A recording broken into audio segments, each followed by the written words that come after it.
ध्रुव भक्त, ध्रुव तारा, थोड़ा समझने की चेष्टा करेंगे। ध्रुव तारा जैसे स्थिर रहता है, अपना स्थान नहीं बदलता, एक ही जगह पर अटल। ये एक कंपैरिजन किया गया था आपके भीतर के उस तत्व के साथ। ना ओ मरे ना ठागे जाए, जिनके राम बसे मन में। इसका भी यही अर्थ है। ध्रुव तारे का भी यही अर्थ है। स्थिति प्रज्ञता का भी यही अर्थ है। भगवान कृष्ण ने भी यही कहा।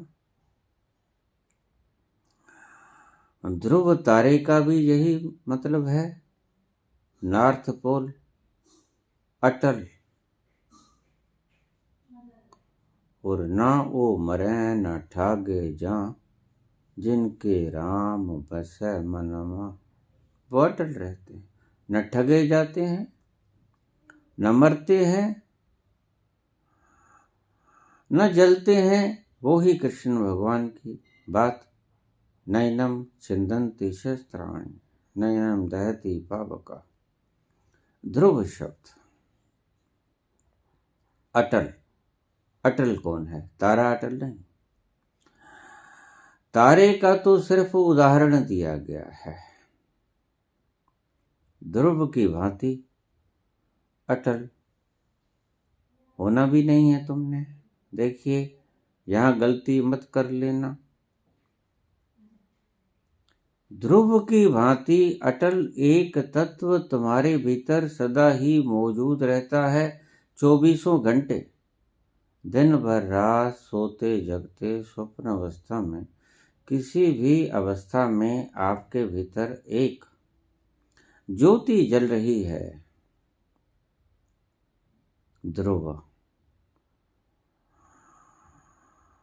कोई विपत्ति आती है, मृत्यु आती है, तकलीफ होती है, तुम्हारा शरीर कंपता है। अभी रोज मेरे पास फोन आते हैं, बाबा शरीर बहुत कंप रहा है। मैंने कहा देखो इसे, जाग के देखो कौन कंप रहा है। और इस कंपते हुए को देखने वाला जरूर ही कोई स्थिर तत्व होना चाहिए। शीशे के अंदर आप अपनी तस्वीर देख रहे हो, बिल्कुल स्थिर। और अगर शीशे को कपाना शुरू कर दें तो आपको अपना ही चित्र कंपता हुआ नजर आएगा, लेकिन आप बिल्कुल स्थिर खड़े हो गए। तो देखो ये स्थिर कौन है? ये आप हैं। और ये अस्थिर कौन है? ये शीशे के भीतर आपकी रिफ्लेक्शन है। तो बाबा मैं कंप रहा हूं, शरीर कंप रहा है। ठहरो, आप जाग के देखो, आप स्थिरता में आके देखो, आप अपने स्वभाव में आके देखो कि ये कौन कंप रहा है। Who is trembling?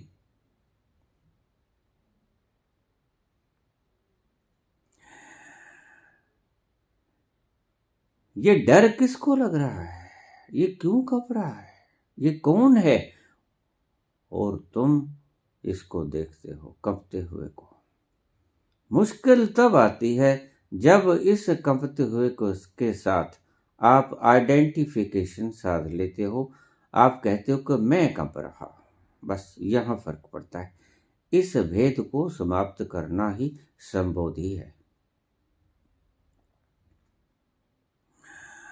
पूर्ण जागृति से देखो उस कंपती हुई अवस्था को।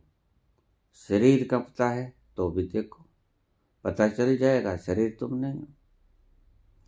मन में विचार अच्छे बुरे आ रहे हैं, परेशान कर रहे हैं, देखो मन के पटल पर, मन के स्क्रीन पर विचार आ रहे हैं जो तुम्हें डरा रहे हैं।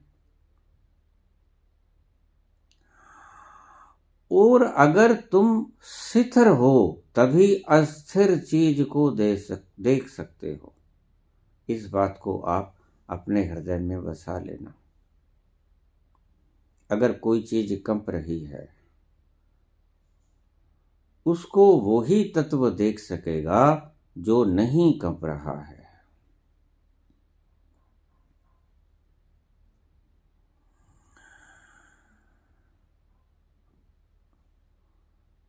शीशे में आपकी आकृति कंप रही है,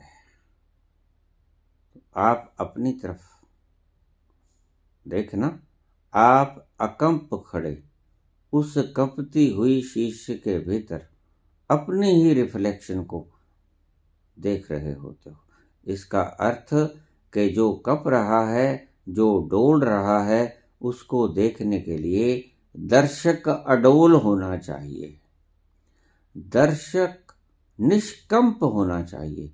दर्शक भी ना कंप रहा हो, फिर नहीं दिख सकेगी आपको सही तस्वीर। तुम भी कंपते होगे, तस्वीर भी कंपती होगी, फिर तो कोई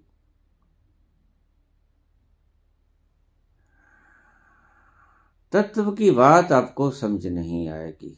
आप अपनी तस्वीर आईने में देख रहे हो और आपने आईने को हिलाना शुरू कर दिया। वो कंपती हुई तस्वीर आपकी आप देख रहे हो, जो कि नहीं कांप रहे हो। ध्रुव का अर्थ ये है कि आपके भीतर एक ऐसा तत्व है जो कंपता नहीं है, जो मरता नहीं है, जो जलता नहीं है। यही गुरबाणी के शब्द में लिखा है। यही ध्रुव के जीवन से सबक मिलता है।